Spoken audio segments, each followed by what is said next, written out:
you today? Everybody taking the lead today?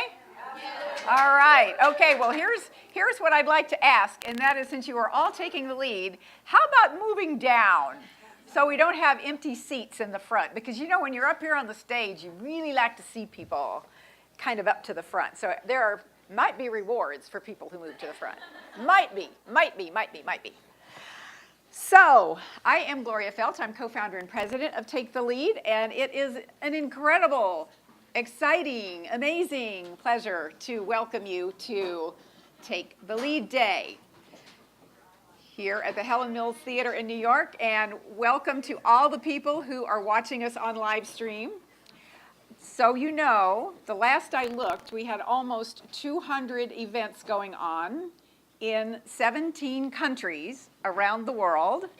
I think something like 185 cities or something like that. So you all are everywhere. You all are everywhere. Thank you. Thank you for humoring me by coming down. I really appreciate it.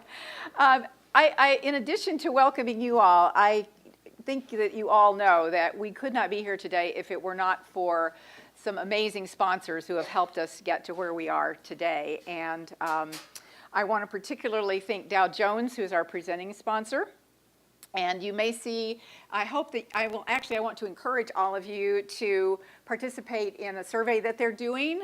They're working on some really exciting projects that we will be involved with, and they're all leading toward our same goal, and that is parity for women in pay and leadership and everything, right? Everything, yes, that's everything. And in addition to that, we have Lyft. Is anybody here from Lyft right now? All right, hi there. We really appreciate Lyft's support, and we hope that you know that for anyone who downloads the Lyft app and types in Take the Lead, you'll be giving Take the Lead a $10 contribution, as well as getting a discount on your ride. So that's a good deal, huh? If you're already a rider, you can still get a discount by typing in Take the Lead. And in addition to that, we have Love Over Hate. You probably see I am wearing the shirt. And I hope you will all have your shirt before you leave, by the time you leave, because we have a power tool at Take the Lead. We have 9 leadership power tools, and one of them is wear the shirt. And it's very much aligned with exactly what Love Over Hate is doing, wear your truth. Stand up for what you believe, and that's one of our 9 power tools, so we really appreciate that support.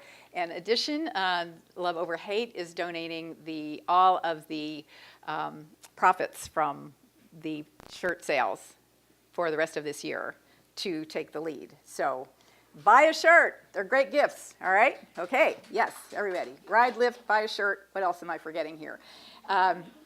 Just be sure that you notice all of our sponsors. You'll be seeing them, and we'll be talking about them as we go, but I particularly wanted to point out those 3. Quick review of the day. This is the opening panel, and then we will have here at the Helen Mills Theater, we will have 4 panels this afternoon, and you'll be able to choose which ones you want to go to. So you have a program that gives you all of the rundown. You don't have to look at it right now, but at least you know. You can. I think you've all signed up for what you want. And I also want to point out the personal power plan. This is one of the actions that we hope you will take. I've already mentioned Lyft and Love Over Hate. For yourself, be sure that you're using this personal power plan. It takes you through the agenda for the day, gives you places where you can make notes about what you particularly want to take away from this event, and we are very intent on action. There are many, many fabulous conferences where you can get really inspired, and we love those too, and we hope you will be inspired. We know you'll be inspired by many of the speakers and much of what we'll be talking about, and by meeting each other here. But the most important thing is what we do with that.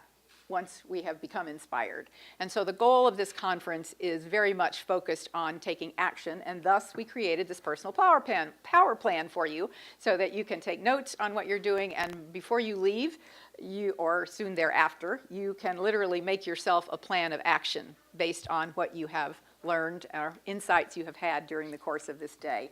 So hope you will do that. That is another action we want you to take. We're also we're also going to be starting a new online course right after the first of the year, and we're going to start registering for it now. So if you're interested, particularly for early and mid-career women, we would like every woman to have access to these 9 power tools. So we've made it very accessible, very, very affordable. You'll be hearing more about that as you go along. Many other things. You can sign up for our newsletter. You can, oh yes, don't forget, you can also donate. They're going to kill me if I don't say that. We even have a text to donate. You just, you text Take the Lead to 41444. Did I get that right? Am I right? Okay, all right, got that right. Okay, so we'll be talking about that more as we go through the day too. Let's see, what else do I need to do now? I think we are almost ready to introduce the personal action plan to you, and I'm going to call Patricia Gerardo to do that. But I want to end this introductory part with a quote from a woman who was very interesting back in 1880. Matilda Joslyn Gage. Has anybody heard of her? Aha, there are a few people who have. She's less well known than many of the initial women's rights leaders of the 1800s or even the early 1900s. But she was very far ahead of her time in many respects. She was also the mother-in-law of L. Frank Baum, who wrote The Wizard of Oz. And if you want to know why Dorothy was the heroine of The Wizard of Oz, it had to do with the influence of Matilda Joslyn Gage. O rebellious woman, to you the world looks in hope. Upon you has fallen the glorious task of bringing liberty to the earth and all the inhabitants thereof. So, that is what we aim to do, and we aim for women to have their fair and equal share of leadership and power and pay and all of the opportunities that are available in this world.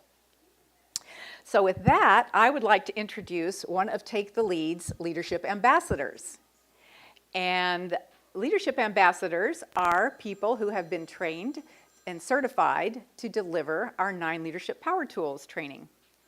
We do workshops, we do longer courses, we do online, in-person, and blended for corporate, for community, for nonprofits, for every sector. And Patricia Gerardo is one of those leadership ambassadors. Patricia has her own consulting firm called Leadership Matters. She has worked in foundations. She has worked in social justice community for some time. She has a very broad knowledge of all of the issues that we're talking about at this conference, and it is my pleasure to introduce Patricia Gerardo.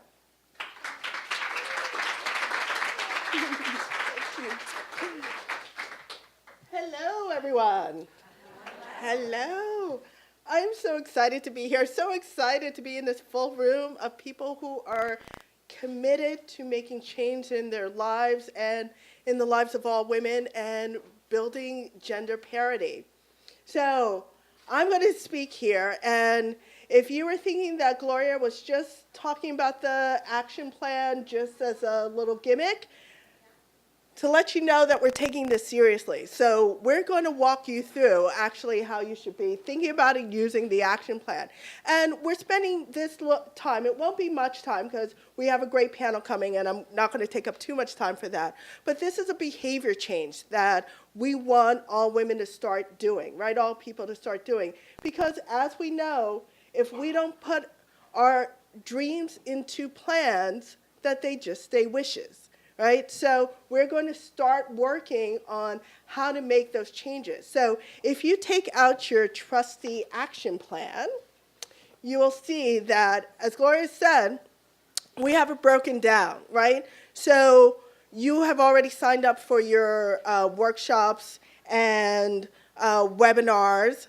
And we want you to spend some time thinking about both, writing down, who's on a panel. And these are the names of people that you most likely will want to follow up with after the meeting. And we also want you to write down what was your intention for signing up for that panel or the workshop if you're here in New York. What are you intending to get out of it? And write that down so that you're going into the conversation, you're going into listening with an intention of, this is what I'm seeking to get out of it. And then as you're listening, use the plan to write down key insights or learning points. And this is particularly helpful for you to both train us in how to listen differently and with more intention for why we go to conferences, right? And it's fine to have a nice time to spend, a couple of hours in your day and feel inspired and really get, a good feeling. But in order to change things from the way that they are, we need to show up differently, and we need to be behaving differently too. So what are the insights that you're getting as you're listening to the panels and the webinars? And even more important, what actions will you take as a result? So you're hearing something new. Okay, that could be lovely information, but really, what is the action around it? What are you going to do as a result of getting this information, of hearing this news? That is what we want you to be thinking about as you're going through the webinars and the conferences. And also, what will you follow up with, right? It's not enough just to be sitting in a room, right? Because you live your life all the time. What are you going to do after you leave that webinar, after you leave the workshop? What is your intention around that? What are you looking to do? So for each panel, we're looking for you to do that. And in addition, we have other questions that we ask you to go through. And starting with number 2 is looking for, really to start asking yourself more around this question around where are you struggling with embracing power? One of the things I love about being a leadership ambassador is having those conversations over and over again around power. And what we talk about at Take the Lead is power too, right? We live in a very oppressive system where people really think about power over. Oh, I want power to, make them do this. I want power to make you do that. And here we really shift the paradigm to power too. How can I use and gain power in order to advance, whatever it is that I want to advance, in order to be working stronger with my partners in this field, in order to really be a better coworker to my colleagues. So how are you looking at power to advance your larger goals? Because as we know, we live in a very superhero culture where we like to think about the individual, but it's more of a justice league, and we really need each other. We need to be connected, and even Superman has his limitations. So think about that. What is where are you getting stuck on embracing your power? And then other questions that we have here include, just taking into account what you learned today, what your power to intention is.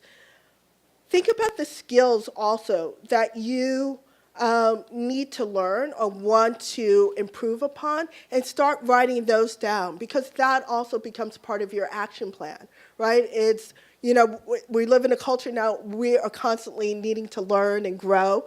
And think about what are the skills that you need to start bringing up and investing in for yourself in order to do that. And it could be, doing a training. It could be getting some coaching, helping, bringing a Take the Lead ambassador to your organization and working through how to deal with these difficult issues in a workplace setting.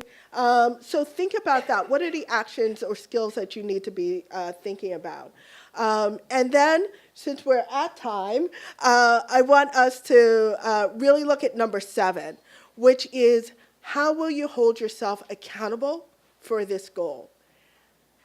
And this is key, right? We need accountability. We need to be holding, right, not only our elected officials to the fire, but ourselves to the fire, right? And how will you hold yourself accountable for what you're setting out to do? And I don't want you to be flogging yourselves around this, but I want you to have some accountability so that there's some pushback and some recognition of the advances that you're doing, or when you're getting stuck, who do I need to call? Who do I need to contact to make sure that I keep moving forward with my intentions and my goals? And as always, we love to hear feedback from you. So anything that you can give us in terms of feedback on the day and the seminars, webinars, workshops, please let us know, and we would love to hear from you. So I want to thank you all again for showing up today and encourage you to keep this present throughout the entire rest of the day and to work on your action plans. Thank you. Thank you, Patricia. Thank you. All right. All right, we're off to a great start. All right, okay. Well, so the topic of this panel is based on power tool number 7, create a movement. And we talk a lot in our training and in working with women, we talk a lot about the importance of, in fact, we've created a hashtag from it, Sister Courage. And it's all about the elements of making change, how you actually make change happen. And that's why I'm so excited about this particular panel, because everybody on this panel has done that, is doing exactly that. And so it is my extreme pleasure to introduce to you, and I'm not going to give long introductions because you've got their bios in your program, and they'll be telling you a little bit. Each of them will be telling you a little bit about their story and why they're doing what they're doing and how they're doing it and how they're going to make the change that they hope to see. So starting on my far left is Jewelle Bickford, who is a partner at Evercore and a co-chair of Paradigm for Parity. All right. And next to her is Nathalie Molina Niño. Nathalie is the CEO of Brava Investments. And next to me is Patty Russo, who is the president of the Yale Women's Campaign School at Yale. So you can see, you're starting to get the picture here. We're going to cover every sector we possibly can. Rohini J, who is the owner of Vermilion restaurant, and is doing some amazing things for women in the food industry. And Raakhee Mirchandani is the editor-in-chief of Moneyish. So let me just start. Why don't we start with you, Rohini? Let's start with you. Why not? Why not? Why not? I'm just going to put the question out. Why are you doing what you're doing? Tell us what you're doing in regard to advancing women in your field. How are you creating that movement, and why? Okay? I'll make it as succinct as I can. So I'm no stranger to the proverbial glass ceiling, if you want to call it that. I've worked at the World Bank, I've worked at McKinsey, worked in corporations, and yet it stunned me when I opened my restaurants in New York and Chicago how low the so-called gastro ceiling is. It makes the outside world look peachy. So, women and by the way, restaurants and the culinary industry, we're a little dismissive. We think of mom and pops, but it is the second largest private employer in the country outside of education. So it's huge. If you look at the statistics, you'll get very different pictures. Some will say, oh, half the restaurants are owned by women, but only 2% of these cross the $1 million mark. 2%.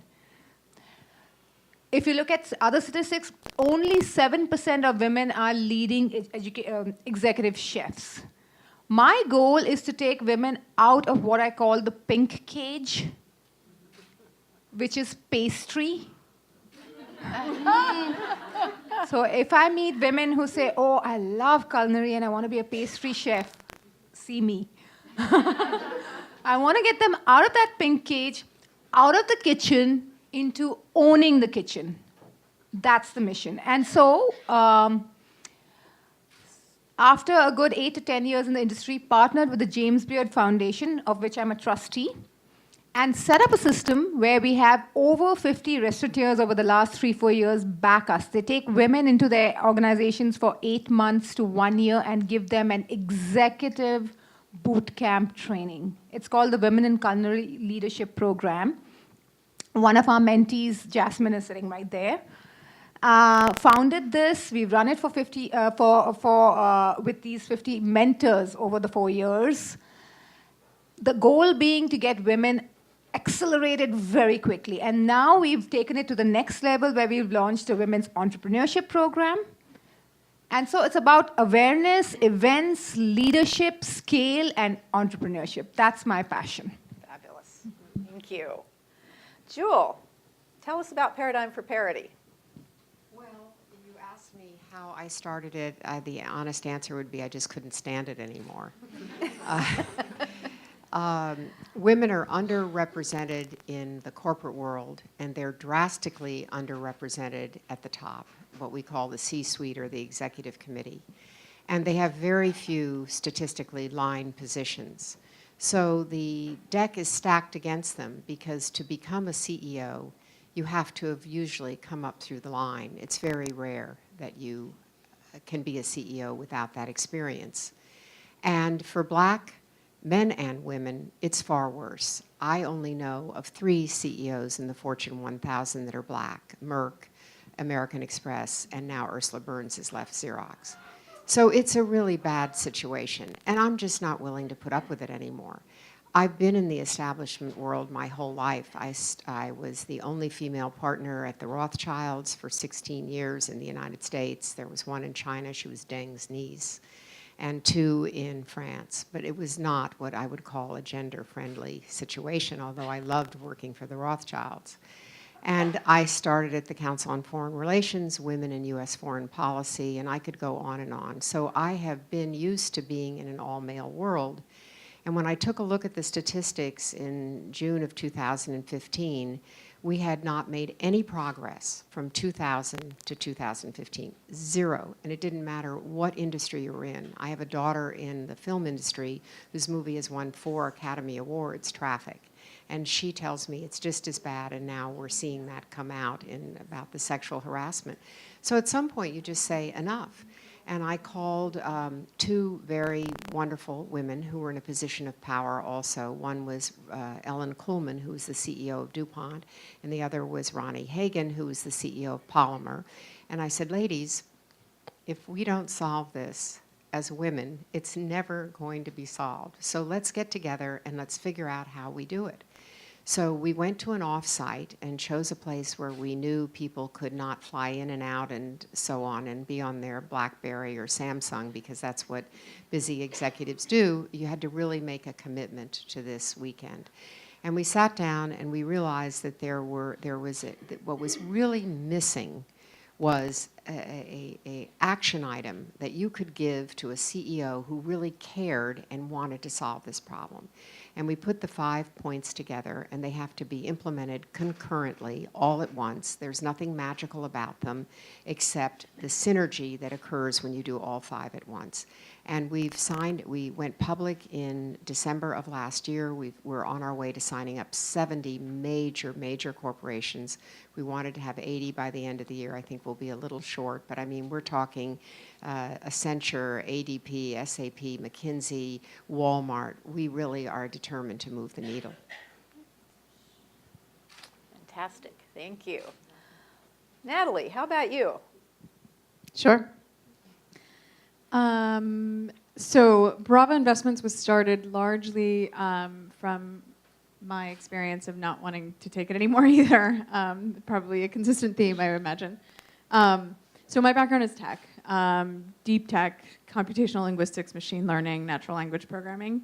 I did that for about 15 years. I decided I was done with tech. I wanted to pay it forward. I attempted retirement about 7 years ago, and I co-founded this Center for Women Entrepreneurs at the Athena Center for Leadership Studies at Barnard at Columbia University. And I taught, and I worked very much on paying it forward, supporting women entrepreneurs over the last 6 or so years. And what I realized is that the work that we were doing was amazing, and it continues. The Athena Center is still there, and my co-founder, Catherine Colbert, who is the attorney who saved Roe v. Wade in 1992 and argued Planned Parenthood versus Casey, is still there, doing all of that amazing work. But one of the things that really became clear to me is that while education will always be a key factor, it isn't, in my view, the single most important thing holding women back. A woman with, a woman who's 40 years old and has 3 masters still has a difficult time raising, and some punk who's 19 and just graduated from, or hasn't graduated from Stanford will get $1 million off of the back of a napkin, right?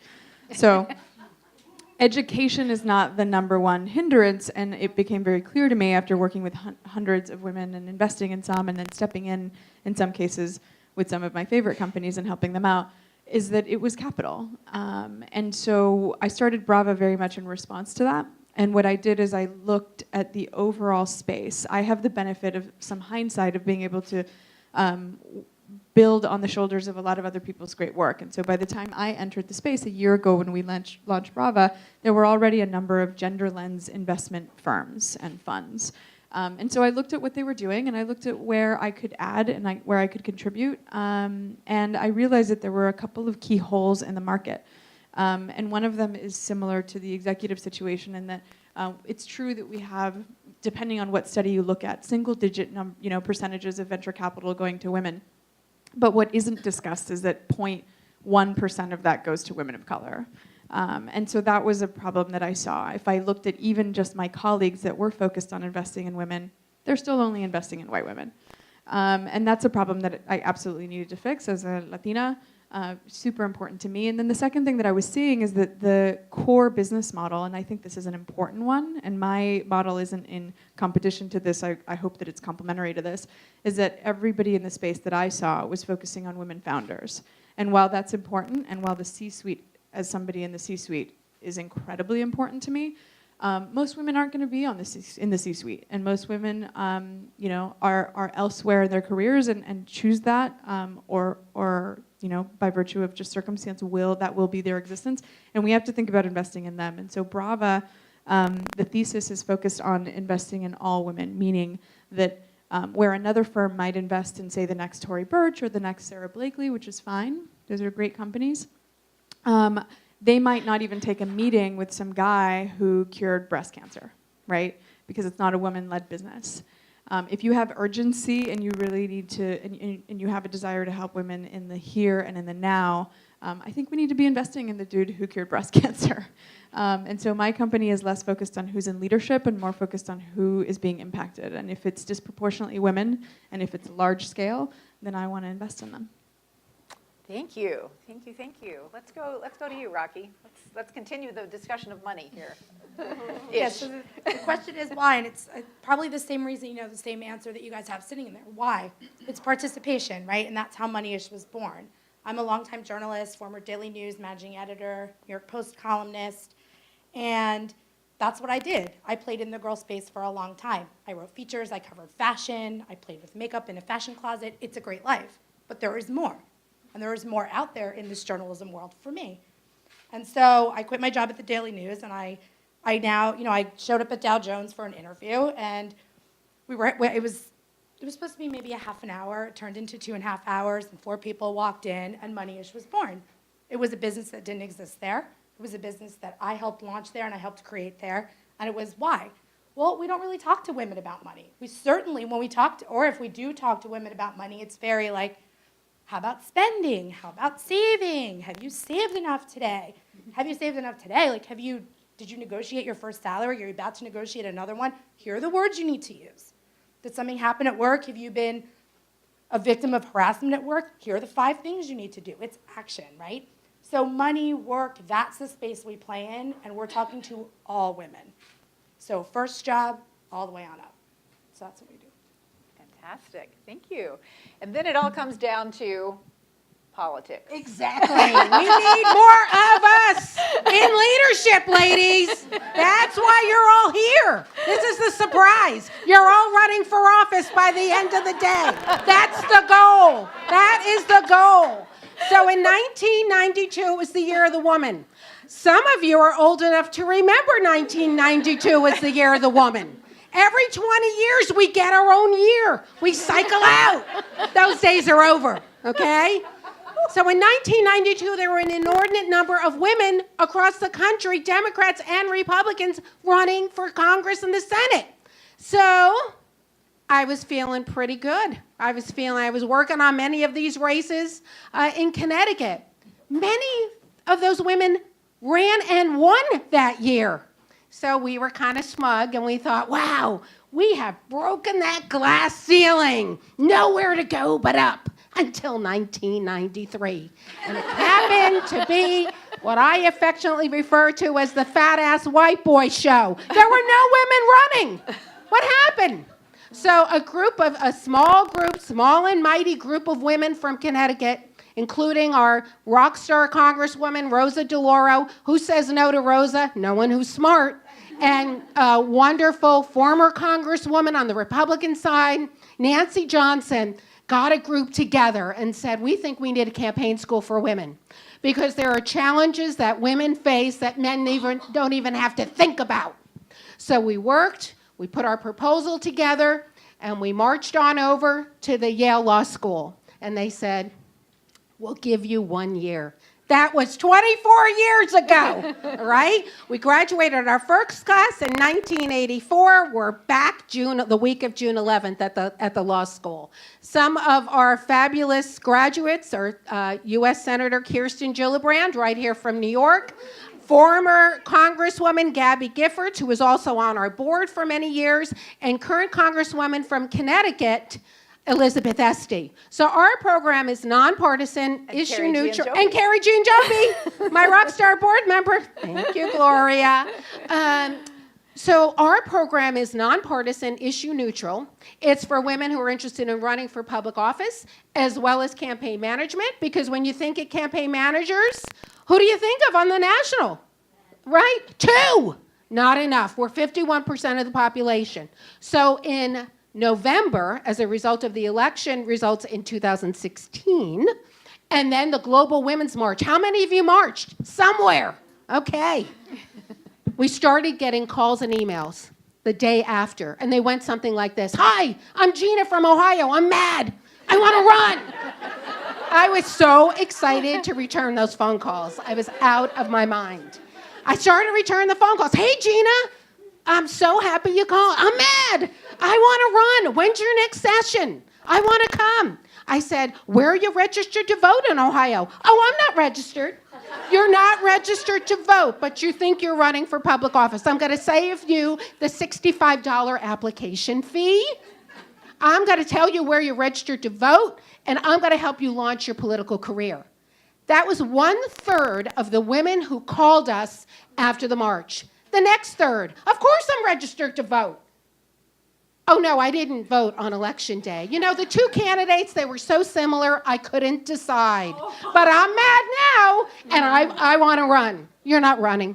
You're not running. Here's what you're going to do. And I gave them a homework assignment for the year. So you see what I'm saying? 2/3 of the women who contacted us were not appropriate, not ready to run. And my concern was that they were going to go and take a webinar somewhere or read a book, How to Run for Office, get in too early, no training, lose, and then there goes our pipeline. I said, this stops with the Women's Campaign School at Yale. We have now created a 1-day initiative called the Women's Campaign School at Yale, The Basics.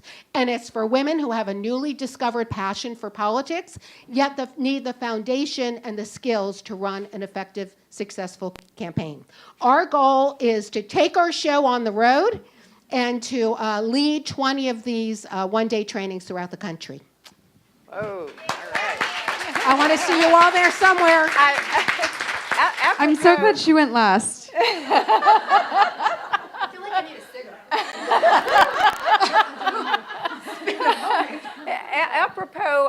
Apropos of the fact that I think we are at a place where almost everyone agrees it would be a better world if more women were in the political leadership.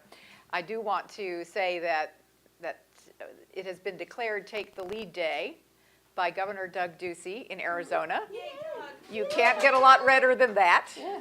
And Governor Cuomo in New York. So you can't get much bluer than that. So we span the political spectrum And I say that somewhat jocularly, but really it is true. We know that women will work across the aisle and get stuff done. And that's critically important to getting the work of the nation done, and critically important, I think, in every field. We see that in every field.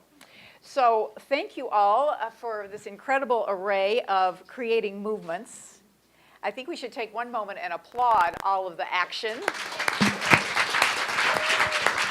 And then see what you'd like us to talk about, because you've got a wealth of incredible talent here and women who are working in different fields to create change and to have more women in leadership. So what questions do you have? What would you like us to take on? Can I just add to her before you jump Yes. to? You know, it stuns me. So I grew up in India, right? Half my life there, came to the US, expected substantively higher level of liberation here. And it takes me aback how behind we are. And when I say we, I'm now talking about being American.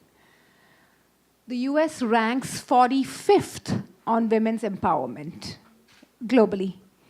Behind, I was just telling Raakhee, Burundi, Rwanda, Mozambique. Why? Because many of these countries have just mandated 1/3 of our parliaments are going to be women. And our neighbors in the north have done it. Half their cabinet is going to be women. And when are we going to just stop trying and just doing? You know? Let me speak to that issue because I happen to have a response to that. Many of the women, what I've neglected to mention is that 25% of the women who attend our 5-day intensive every year are other parts of the world. And I think that adds a richness and a texture to our school that you will not find elsewhere. So we have amazing women coming from our country as well as amazing women coming internationally.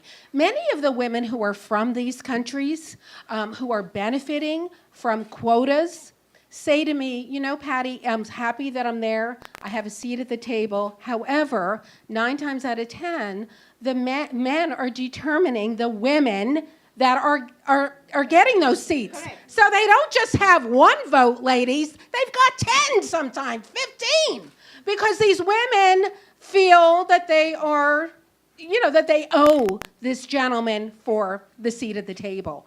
So whereas, yes, the numbers look better, I want women running in their own right, finding their own voice, and that's really when we're going to have true political parity. But Patty, it's a step, and 45% of Nordic country, 45% of their political system is women. And this is women who stand on their own merits. That's so fantastic. We are still very behind. Plenty of room for more women. But I think you also have to understand what it takes to win the money that it takes to run a campaign and to win in this country. And that comes back to the corporations. So many of the people, you see what the Koch brothers have done, you see what George Soros has done. I can pick on both sides. Sawyer is all over talking about impeachment, which I don't think is helpful. As much as I would love to see it, I don't think it's helpful. So, the money that is needed is part of the problem. And until we change the system with the laws, I don't see how that's going to get much better. Fundraising is the #1 issue women don't run. When you look at $10 million that you need to raise for a U.S. Senate race, let me tell you about the route that men take. A man will get up in the morning, get dressed, look in the mirror. I'm running for the United States Senate today. Can I raise the $10 million? Of course I can. I got friends, they got friends, I'm a nice guy. Do I know all the issues facing my state? Of course not. But I'm going to outsource it. I'm going to hire somebody who's going to tell me what the top 3 issues are in my state, and I'm going to run around and mimic them. Just tell everyone what they are. Do I know enough people who are going to support me? Sure I do. I belong to the country club. I'm a good guy. I golf. No problem. Women, you know what our path looks like? $10 million. I can't raise $500 at my daughter's bake sale at school. How am I going to raise $10 million? No, I don't know all the issues facing my state. I better get on my laptop and start researching it because that's what we do, right? I have to stop myself from doing it myself. So, Patty, I just have to tell you, when you tell that story, what actually brought me to take the lead and to co-found it with Amy Litzenberger, who is our board chair here. Whose mom was amazing. Yes, right. It really started with, I interviewed the heads of about a dozen organizations that help women run for office, and they all said the same story. It was like they were reading from a script. And what I found, I will tell you what I found, and I think it really tracks a lot of what everybody has said here to some extent. What I found was that because of our social conditioning, and this really speaks to your question, Rohini, because of our social conditioning, when women exert their power, when women show their power, they are not treated so well. And so women culturally develop an ambivalent relationship to power. And that is the core of what we do at Take the Lead in our program that differentiates us from any other leadership program that I know of. And it is that we first grapple with that, because unless you do that, I think what Jewelle said. It has to be the women who have the stake, who actually start making the change, and really each one of you in your own way has said that, and that is something that needs to be addressed in how we think about power, how we then give women the specific tools that they need, because actually it turns out statistically women can raise money as well as men can for political campaigns. But Gloria, this is true. I really want to speak to the power. I admire what you're doing because it's one of the most important things for women to understand. The Rockefeller Foundation has just come out with a study where they interviewed 57 of the 63 females who have ever been CEOs in the Fortune 1000. And they find that the skills for men and women are the same. But the difference between men and women CEOs are we are more humble, we have more humility, less confidence, and less experience. It takes us longer to get there because they think that our experience is incredible, the men. So those are really important things. And we learned in this study, and I hope that it just came out the 9th of November, so I hope your organization concentrates on it, because women show power in a different way, and that's what they have to learn. I learned as a child because my father conducted a seminar at the dinner table every night on foreign affairs, and he really did it for my brothers, but I happened to be smart, and I would answer. And I learned that a well-reasoned, thought-out idea could get the attention in the right way.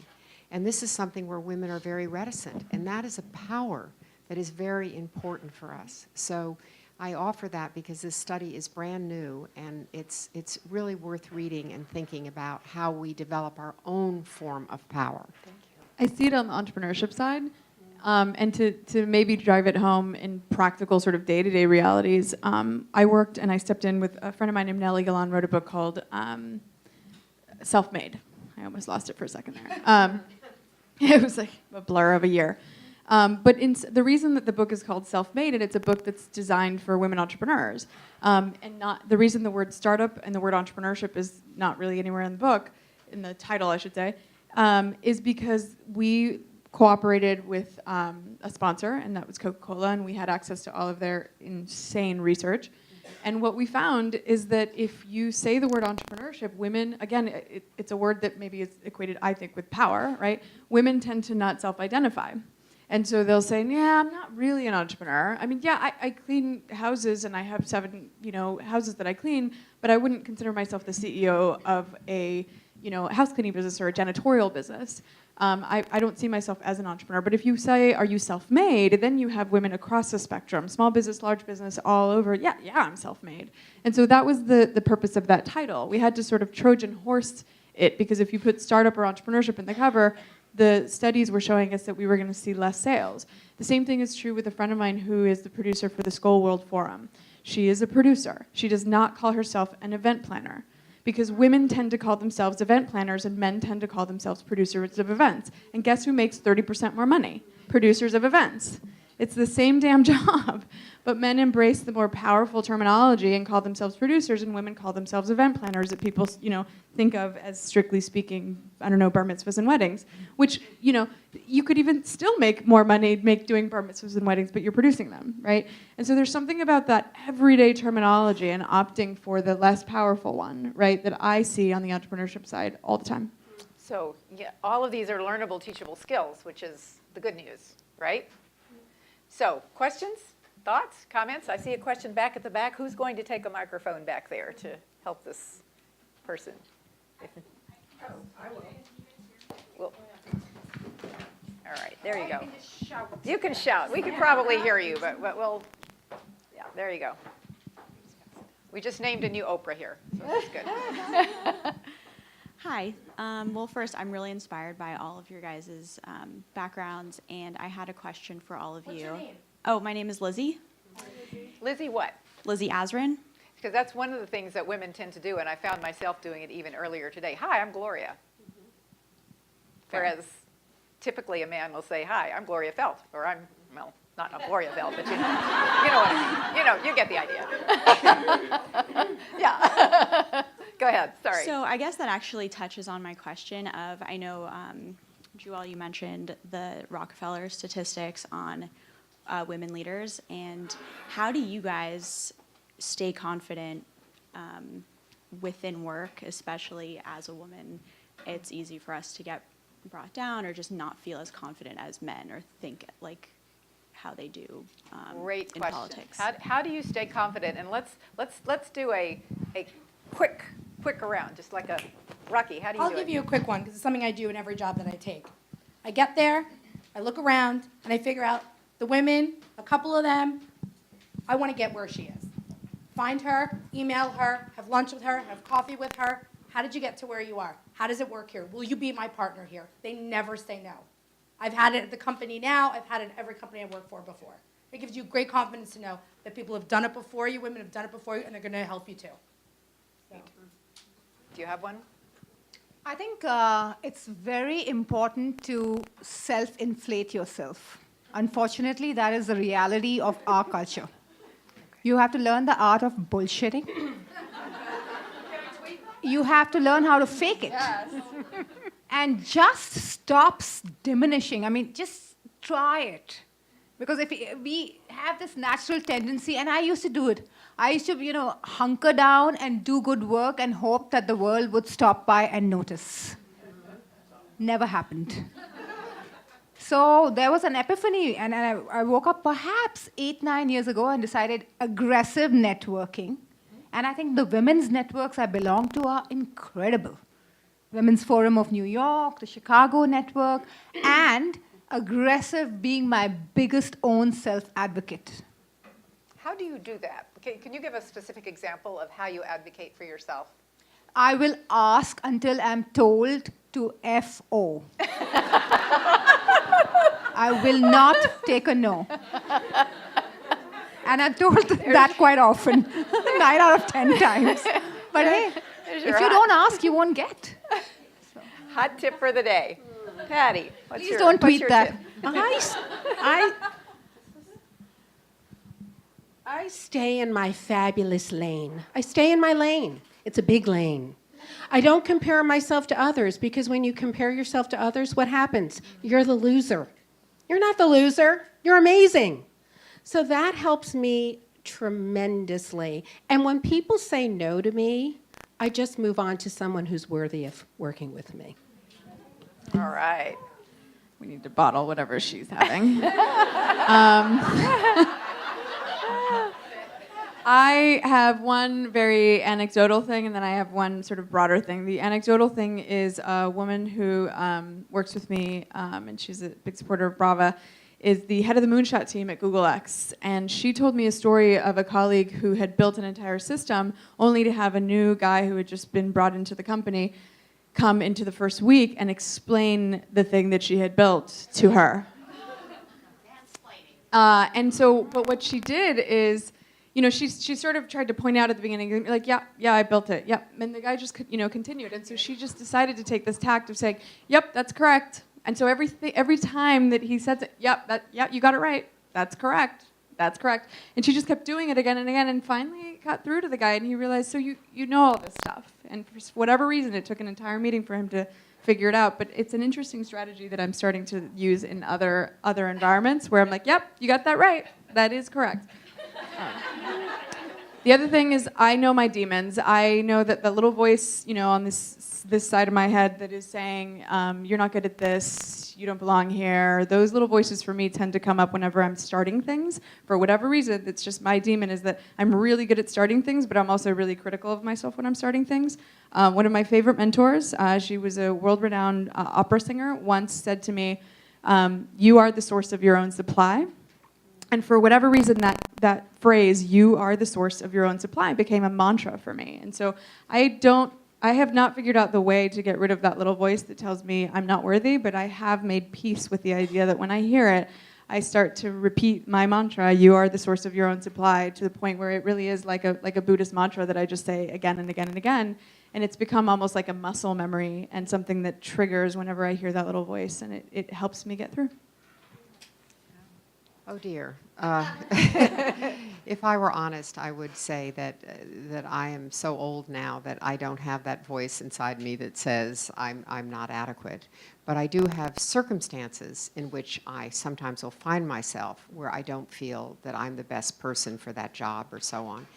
So I always try to I try to remove myself from those kind of circumstances. But when I was at the Rothschilds, what was really important for me, because I was the only woman who was a global partner and it was very lonely, I served on, over a period of time, over 40 nonprofit boards.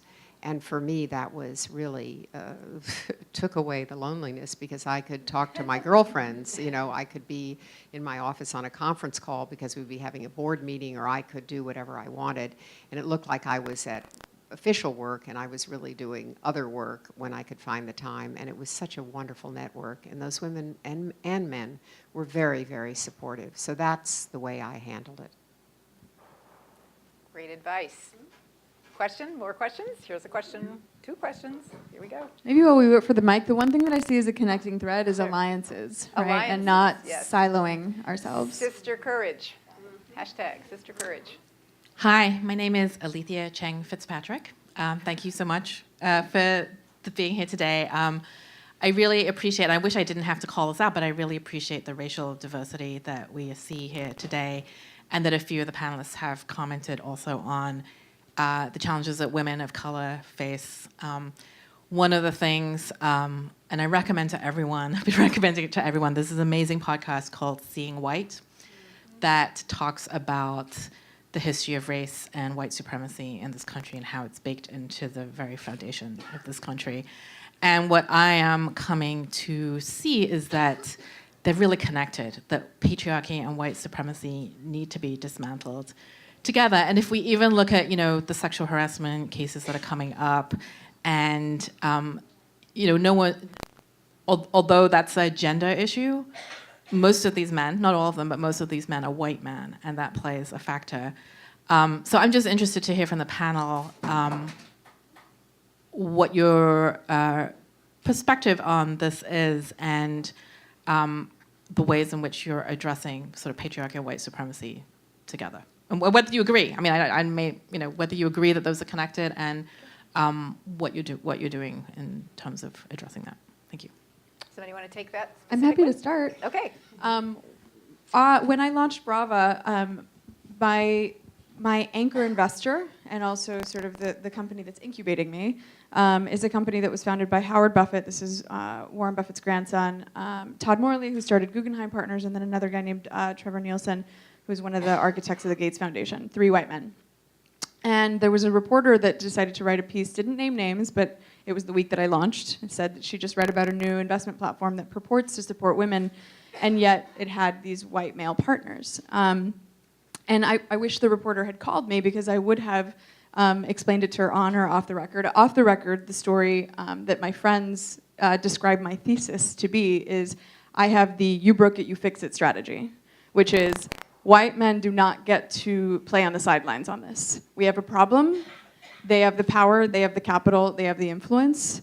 I don't even use the word allies so much because ally, I think, feels a little passive. I want them to have a stake in solving the problem. And if they don't have a clear idea of how to do that, I will show them. And the first way that I showed them was to show them how to write a check.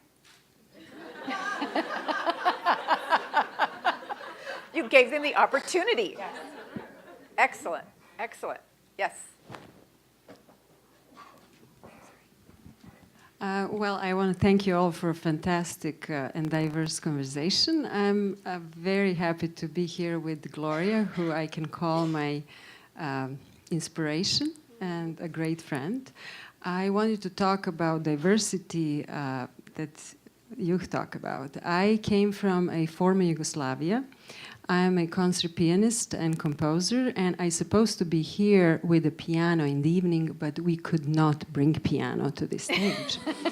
So I promise Gloria I will be here. So my name is Marina Arsenijević, and I did not change my last name, even though I have a ring. I want to say something very positive that happened to me as a woman when I came from a war-torn country. First, I was invited as somebody who United States wanted to have, as somebody who had success in Europe.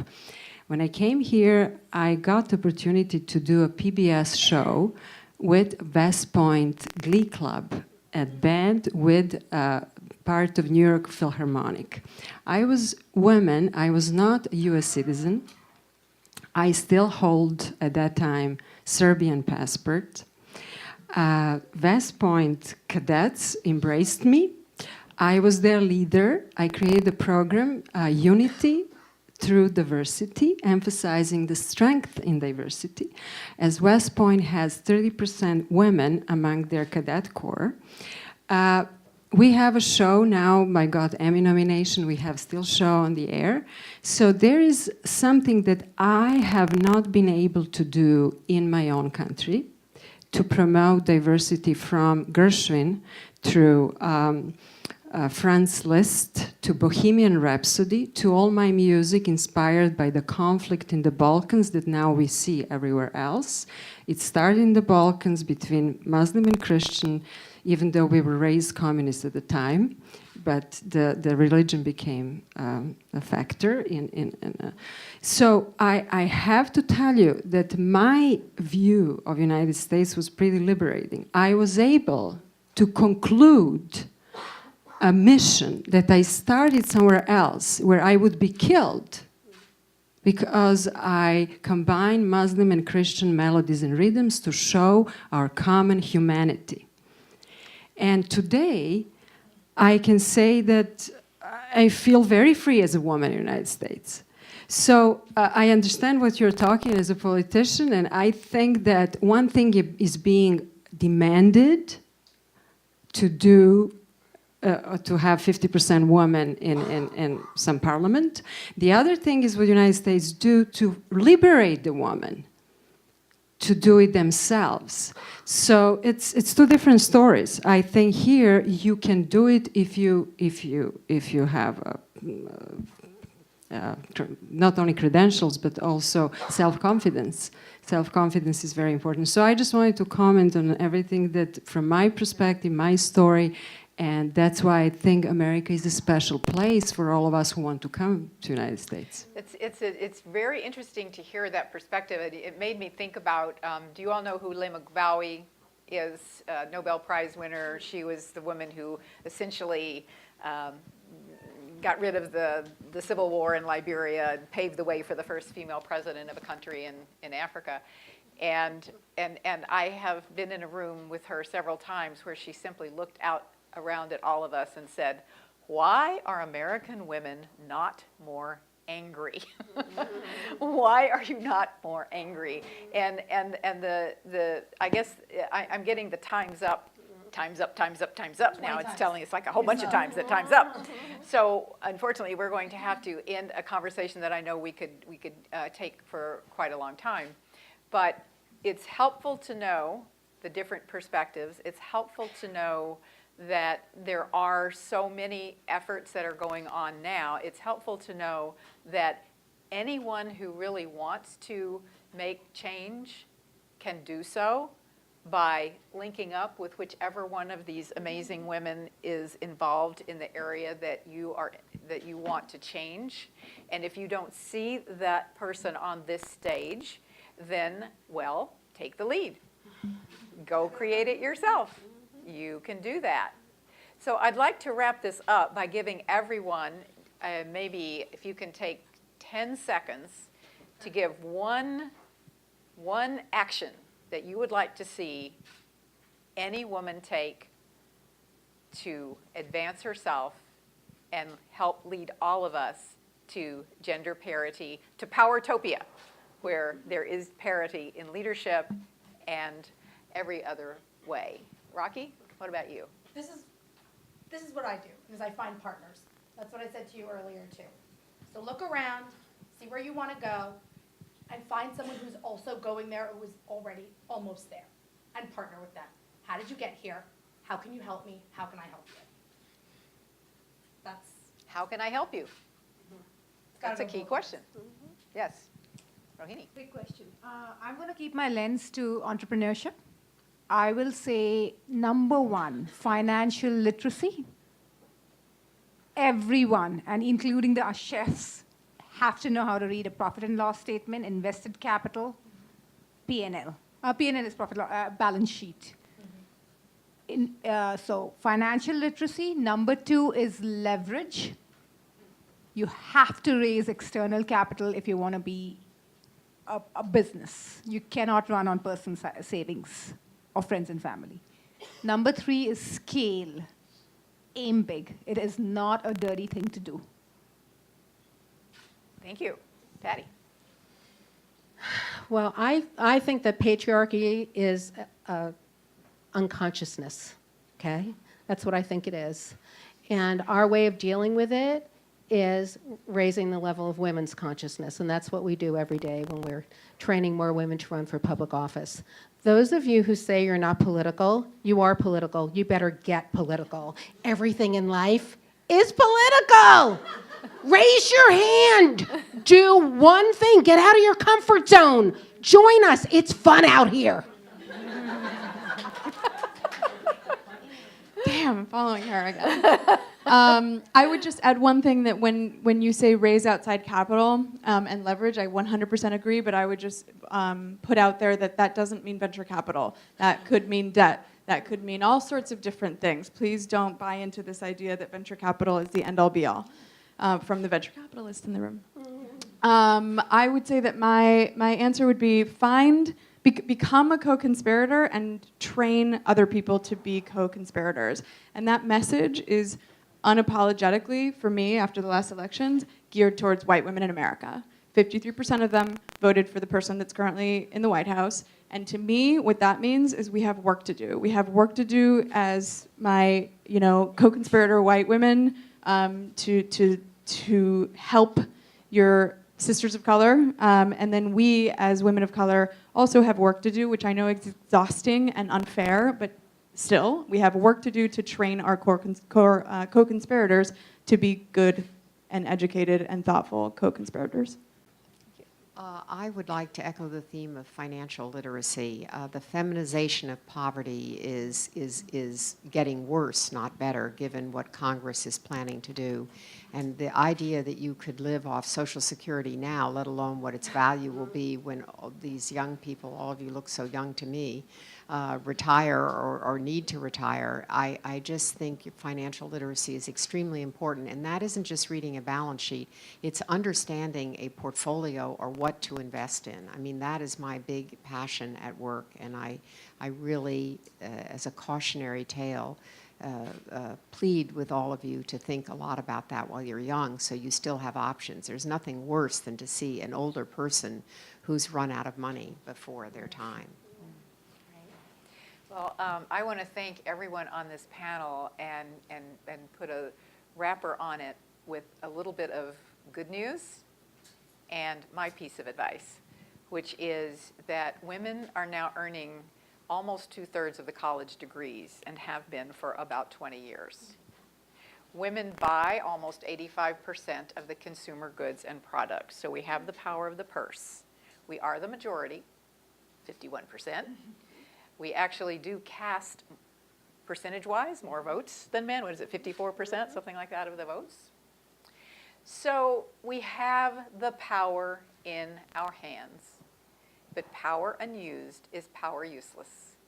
So go forth and be awesomely powerful.